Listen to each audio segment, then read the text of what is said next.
If the Great War takes place, what will Turkey do? Because remember, the event which follows the Great War is connected with Turkey, the conquest of Constantinople. My analysis is that Turkey has been consistent in its profile in following the profile of the Ottoman Empire. If I am wrong, then tell me what is right. This Turkey is faithfully following the profile of the Ottoman Empire. And the Ottoman Empire waged endless wars on Russia. Russia was the eternal enemy. The Orthodox Christian world was the eternal enemy with which we must wage eternal jihad. If I am wrong, correct me. And so,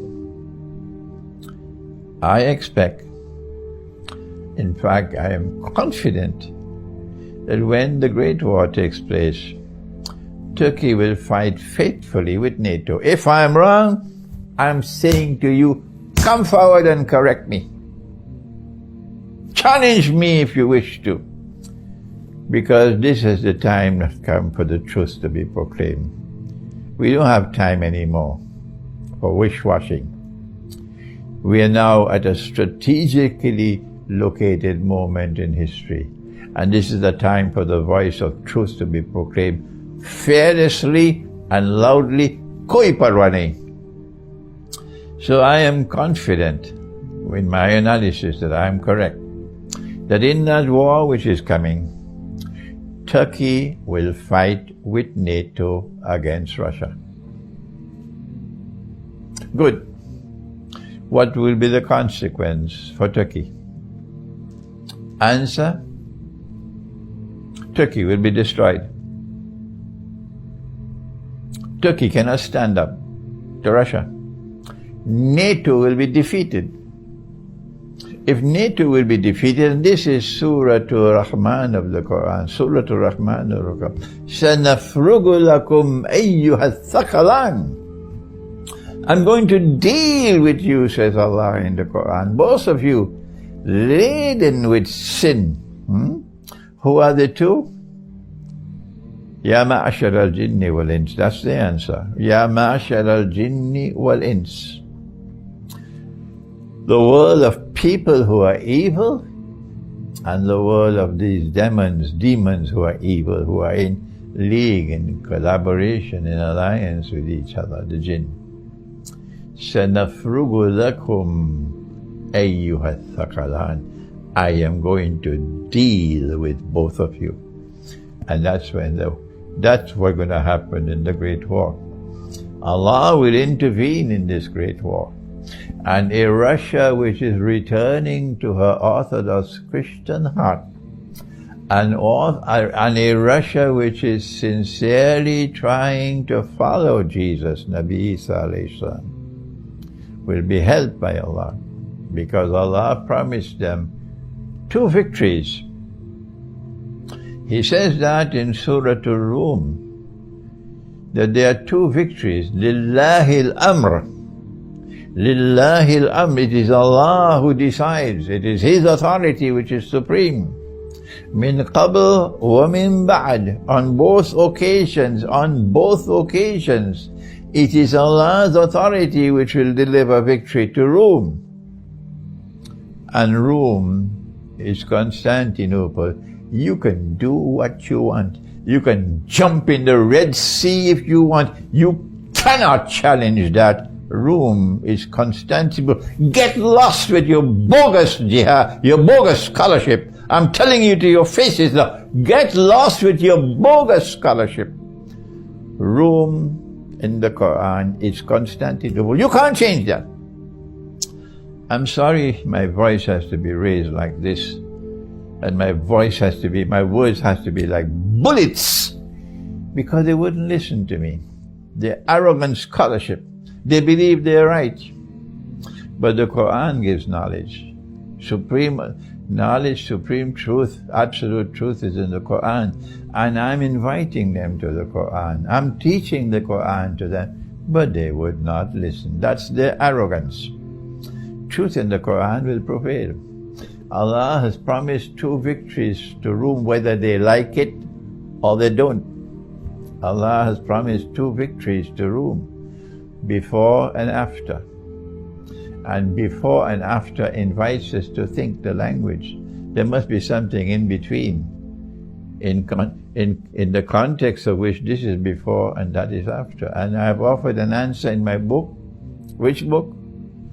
Constantinople in the Quran. I don't know whether anyone ever wrote a book on this subject.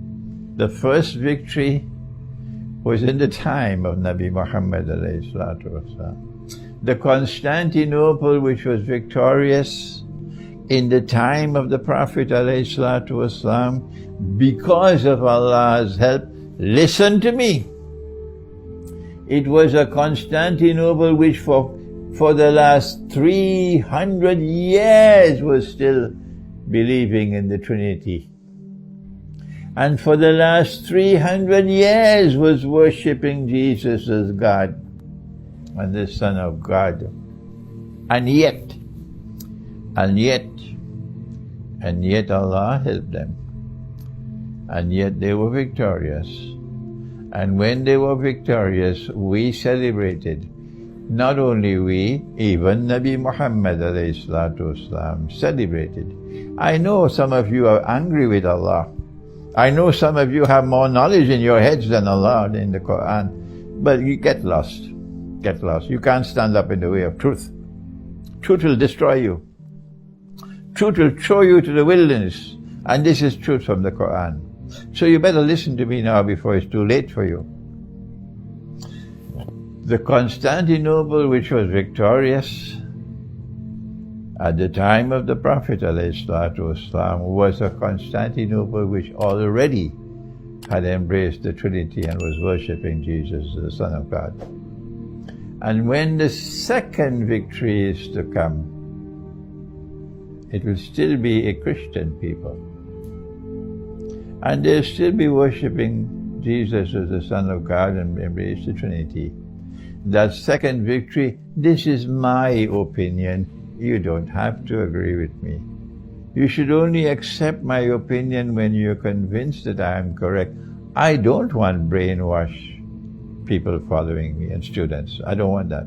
I want those who follow me, I want them to be critical thinkers, like I was with my teacher. Russia will defeat NATO in this World War which is coming. And that victory of Russia would be the second victory of Rome that Allah speaks of in the Quran. So if Russia will be victorious over NATO, how will Turkey survive? The Turkish army is the biggest army, the biggest military in Europe at this time, I believe. But it will all be gone.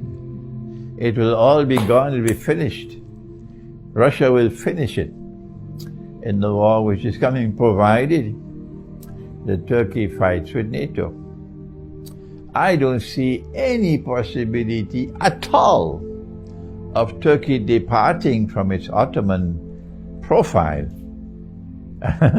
and staying out of that great war or fighting with Russia. That's not possible.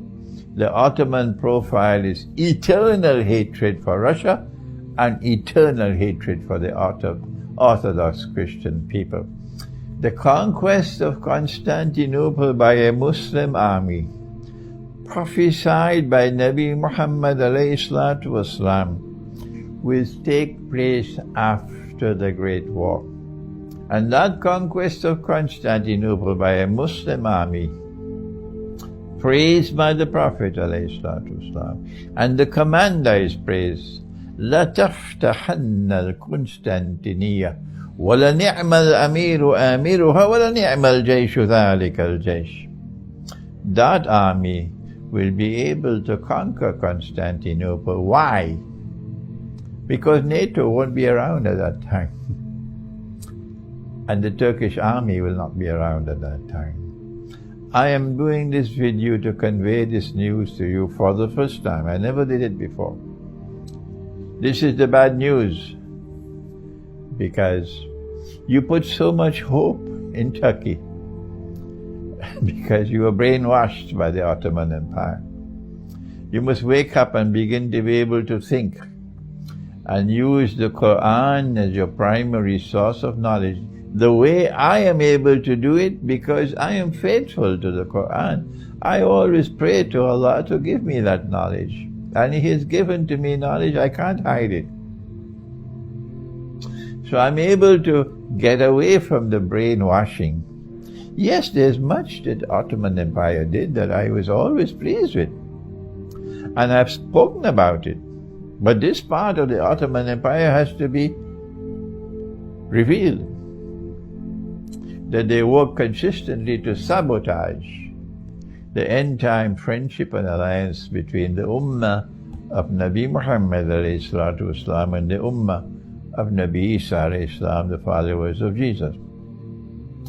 The Muslim army will be able to conquer Constantinople easily at that time, because there will be Turkish Muslims fighting in that army. Turkish Muslims who have not been brainwashed by the Ottoman Empire and by the present Turkish government. There will be Arab Muslims fighting in that army. It won't be Arab governments. No, it will be people fighting in that army. And there will be people from Khorasan fighting in that army. So it will be a people's army, not a government army, that will liberate Constantinople. Finally, the primary reason why we will conquer Constantinople is because we'll then return Hagia Sophia to the Orthodox Christian people, and they cannot stop us. And when we return Hagia Sophia to you, at that time, if not before, you will remember me, and you will remember this truth has come from the Qur'an, and this truth which makes you so happy has come from a man named Muhammad ﷺ. You would recognize that this is indeed a prophet of the one God. The whole Orthodox Christian world will forget all the years of brainwashing. This truth has come from this man. He is indeed a prophet of the one God. And this Qur'an has to be the word of the one God. The differences between us and this Qur'an, the Lord God will explain to us on Judgment Day. You do not have to join the community of people who follow Muhammad ﷺ. You still remain Christians. But now between us and you, there'll be friendship, there'll be love, and there'll be alliance. And that is what the enemy does not want. We pray that Allah subhanahu wa ta'ala may bring that day soon, when the world of Islam and the world of Orthodox Christianity will reconcile, despite 600 years of brutal Ottoman bogus jihad and oppression, relentless oppression. Despite all of that, that you and us will reconcile, and there'll be friendship between us, as there's already friendship between me and many Orthodox Christians, alhamdulillah. And there'll be love between us, and there'll be an alliance. And it is this alliance between us, those who follow Muhammad, Allah's blessing be upon him, and those who follow Jesus, Allah's blessing be upon him. It is this alliance which will take us to the end of history and to the triumph of truth.